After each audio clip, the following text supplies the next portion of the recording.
پاکستان کا اسرائیلی جارحیت کے خلاف سلامتی کونسل سے فیصلہ کن اقدام کا مطالبہ۔ پاکستانی مستقل مندوب منیر اکرم کا سلامتی کونسل کے اہم اجلاس سے خطاب میں کہنا تھا، عالمی برادری فلسطینیوں کی جاری نسل کشی پر خاموش تماشائی نہ بنے۔ اسرائیل کو یقین ہے سلامتی کونسل اس کے خلاف ایکشن میں ناکام رہے گی۔ اگر وحشیانہ جنگ کو روکا نہ گیا تو بدترین صورت دنیا کے سامنے ہوگی۔ دنیا جہنم میں تبدیل ہو جائے گی جہاں صرف تصادم و تباہی کا راج ہوگا۔ اسرائیل نے غزہ میں جاری نسل کشی کو مغربی کنارے تک پھیلا دیا۔ فوجی کارروائیاں اور حملے فلسطینیوں کو مغربی کنارے سے نکالنے کا منصوبہ ہے۔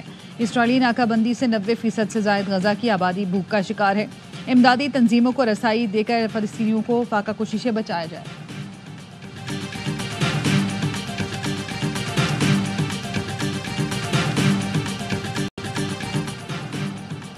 ترجمان امریکی محکمہ خارجہ نے پاکستانی دفتر خارجہ کے ترجمان کے بیان کی تردید کر دی ہے۔ پاکستانی دفتر خارجہ کے ترجمان نے ممکنہ امریکی سفری پابندی کو افواہ قرار دیا تھا۔ ٹیمی بروس سے کچھ ملکوں پر ممکنہ سفری پابندی پر سوال، صحافی نے پوچھا کیا سفری پابندی جاری کرنے کی آج ڈیڈ لائن ہے؟ ٹیمی بروس کا کہنا تھا میں آپ کو تفصیلات نہیں بتا سکتی لیکن یہ آج نہیں ہو رہا۔ امریکی محکمہ خارجہ اپنے شہریوں کی حفاظت یقینی بنانے کے لیے پرعزم ہے۔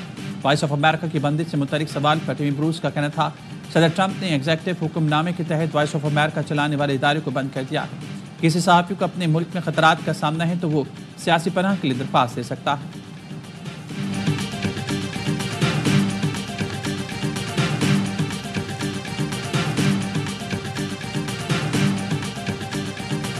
معیشت میں ذرا سی بہتری سے وزیروں مشیروں کے دن پھر گئے۔ مہنگائی کی شرح 9% کم ہوئی تو کابینہ ارکان کی تنخواہوں اور الاؤنس 188% بڑھ گئے۔ ذرائع کا کہنا ہے وفاقی کابینہ نے سرکولیشن کے ذریعے تنخواہوں الاؤنسز میں سمری کی منظوری دے دی۔ نئے بل کی منظوری کے بعد وفاقی وزیر مملکت اور مشیر کی تنخواہ 5,19,000 ہو گئی۔ اس سے پہلے وفاقی وزیر کی تنخواہ 2 لاکھ اور وزیر مملکت کی 1,80,000 تھی۔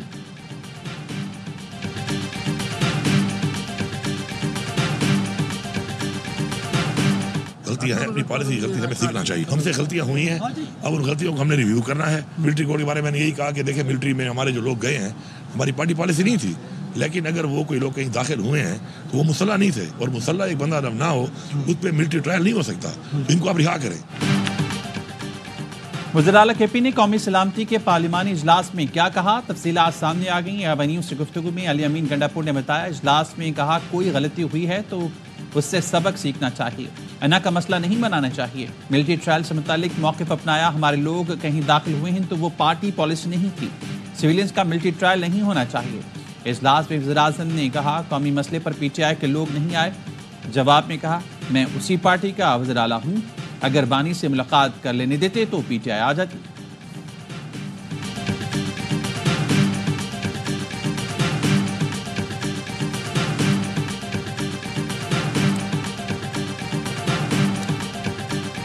پارلیمانی کمیٹی کی جو میٹنگ ہوئی ہے اس میں تو جو بھی بات علی امین گنڈاپور صاحب نے کی ہے وہ تو پازیٹیو تھی۔ انہوں نے وہاں پہ کوئی عدم تعاون کی بات نہیں کی۔ کچھ ان کی پارٹی لیڈرشپ کی ریکوائرمنٹ ہے، کچھ ان کے ورکرز کی پارٹی کی ریکوائرمنٹس ہیں، تو اس کے مطابق 2-4 لفظ اگر انہوں نے ایکسٹرا بولے ہیں تو میرا خیال ہے کہ اتنی مجبوری تو ہمیں بھی سمجھنی چاہیے۔ پارلیمانی کمیٹی اجلاس کے بعد علی امین گنڈاپور جو کہہ رہے ہیں وہ ان کی مجبوری ہے۔ گنڈاپور نے میٹنگ میں عدم تعاون کی کوئی بات نہیں کی۔ مشیر وزیر اعظم رانا ثناء اللہ کی پروگرام اعتراض میں گفتگو، کہا میٹنگ میں علی امین گنڈاپور نے بطور وزیر اعلیٰ مثبت بات کی، پی ٹی آئی نے پارلیمانی اجلاس میں شرکت نہ کر کے غلط پیغام دیا۔ آرمی چیف واضح کہہ چکے ہیں دہشت گردی کے خلاف حالت جنگ میں ہیں۔ نواز شریف نے بہتر سمجھا کہ میٹنگ کو شہباز شریف ہی لیڈ کرے۔ نواز شریف کا کوئی کردار الگ سے بنتا ہے تو وہ ادا کرنے کو تیار ہے۔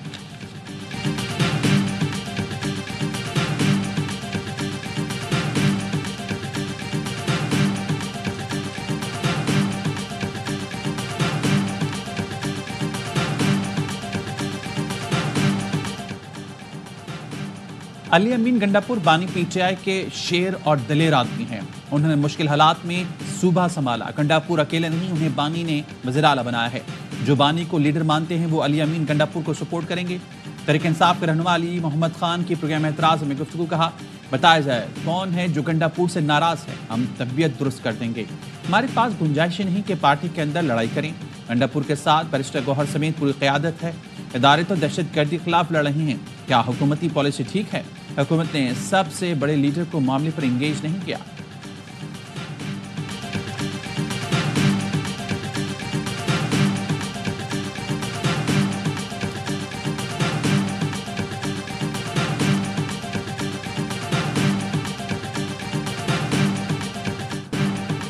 چینی بحران پر مسابقتی کمیشن نے ممکنہ گٹھ جوڑ کے خلاف کارروائی کا اشارہ دے دیا۔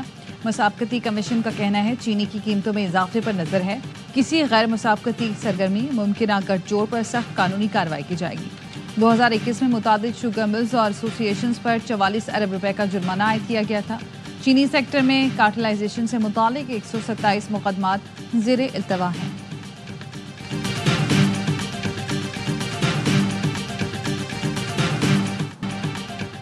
وزیراعظم شہباز شریف مدینہ سے مکہ مکرمہ پہنچ گئے۔ وزیراعظم اور وفد حرمین ایکسپریس ٹرین کے ذریعے مکہ مکرمہ پہنچا۔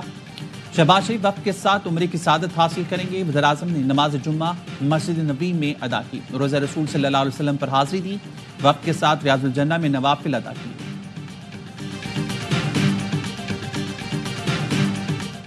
پاکستان میں تیز اور مسلسل انٹرنیٹ کی راہ ہموار، اسپیس ایکٹیویٹی ریگولیٹری بورڈ نے اسٹار لنک کو NOC جاری کر دیا۔ PTA 2 ہفتوں میں اسٹار لنک کو لائسنس جاری کر دے گا۔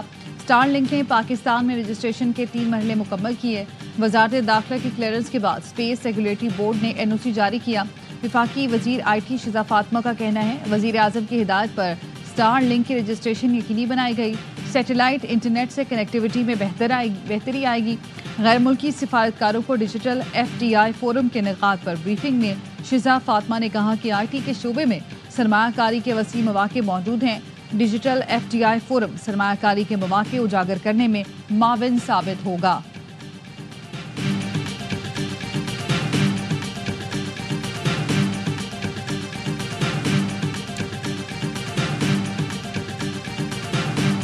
We've had very constructive discussions with the IMF team with respect to the resiliency fund that we requested last year, and we have made very meaningful progress around that.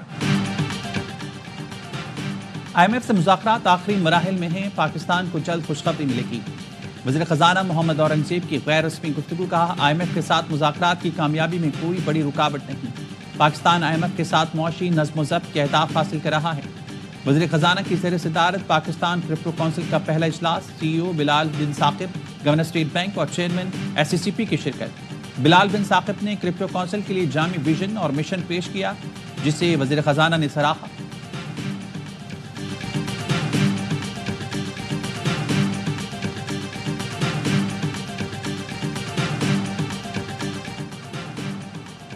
بینکوں سے ونڈ فال tax وصولی کی مد میں ایک اور بڑی کامیابی، 4 ہفتے میں 34.5 ارب روپے سے زائد رقم قومی خزانے میں جمع۔ لاہور ہائی کورٹ کا بھی پنجاب میں بینکوں کی درخواستوں پر حکم امتناع ختم کرنے کا فیصلہ۔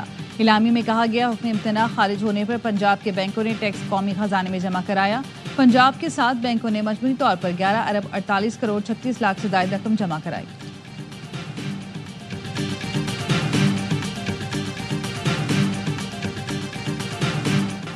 کراچی کے پانی پر سندھ اسمبلی میں گرما گرم بحث، اپوزیشن لیڈر علی خورشیدی نے کہا 17 سال سے سندھ کے حکمرانوں نے کراچی کا پانی بند کر رکھا ہے، یہ ہمیں پانی نہیں دے رہے، انہوں نے بدماشی لگا رکھی ہے، کیا کراچی آتے آتے پانی ختم ہو جاتا ہے؟ نئی نہریں بننے کا درد ہم سب کو ہے، لیکن کراچی کا درد بھی محسوس کریں۔ علی خورشیدی نے میئر کراچی کے لیے شعر بھی پڑھا۔ وزیر اعلیٰ سندھ کا ترکی با ترکی جواب، بولے مجھ سے زیادہ کراچی میں کوئی نہیں رہا، میں کراچی میں پیدا ہوا، دریائے سندھ کا پانی پیا جو یہاں تک آتا ہے، کراچی صوبے کا دارالحکومت اور پاکستان کی جان ہے، K4 منصوبہ جلد مکمل کریں گے، اس سے شہر کو اضافی پانی ملے گا۔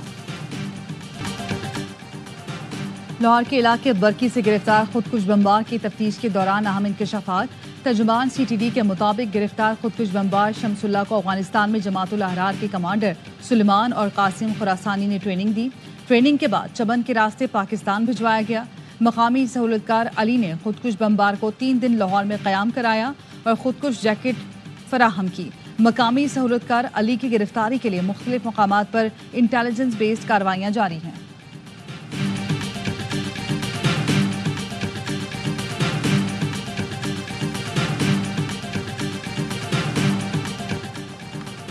کراچی میں 2 روز کے لیے موٹر سائیکل کی ڈبل سواری پر پابندی عائد، نوٹیفیکیشن جاری۔ ڈبل سواری پر پابندی یوم علی کے موقع پر سیکیورٹی اقدامات کے تحت دفعہ 144 کے تحت عائد کی گئی۔ شہر کے تینوں اضلاع میں موٹر سائیکل کی ڈبل سواری پر پابندی ہوگی۔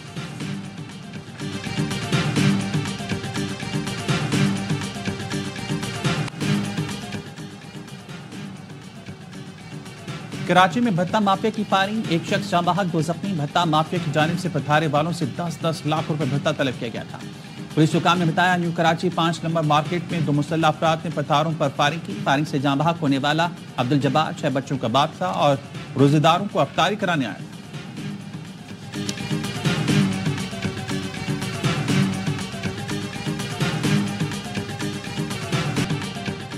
جنگی جنون میں مبتلا اسرائیل کے غزہ میں حملے جاری، 24 گھنٹے میں مزید 91 فلسطینی شہید۔ 4 روز میں اسرائیلی بمباری میں شہید فلسطینیوں کی تعداد 600 سے تجاوز کر گئی۔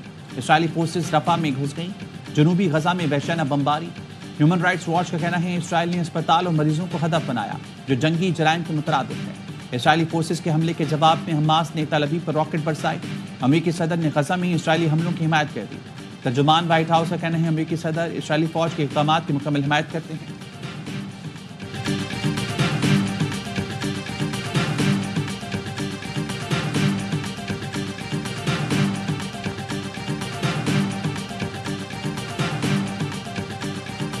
ہیتھرو ایئرپورٹ جزوی طور پر بحال، ہوائی اڈے کی بندش کی تحقیقات پولیس کے کاؤنٹر ٹیررزم افسران کے سپرد۔ تاحال کسی مجرمانہ سرگرمی کا ثبوت نہیں ملا، تحقیقات جاری ہیں۔ ابتدائی پروازیں یورپ میں پھنسے مسافروں کی واپسی اور طیاروں کی منتقلی کے لیے چلائی جائے گی۔ ایئرپورٹ انتظامیہ کا کہنا ہے آج فضائی آپریشن مکمل طور پر بحال کرنے کا منصوبہ ہے۔ لندن میں الیکٹریکل سب اسٹیشن میں آگ لگنے سے ہیتھرو ایئرپورٹ کی بجلی بند ہو گئی تھی۔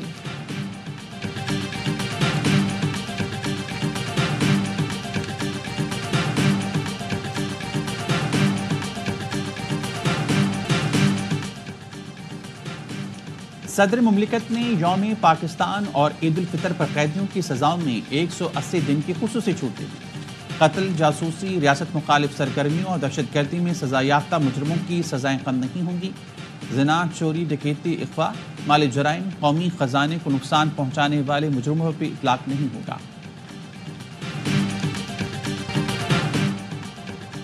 عید الفطر کا چاند دیکھنے کے لیے مرکزی رویت ہلال کمیٹی کا اجلاس 30 مارچ کو طلب۔ مرکزی رویت ہلال کمیٹی کا اجلاس اسلام آباد میں ہوگا۔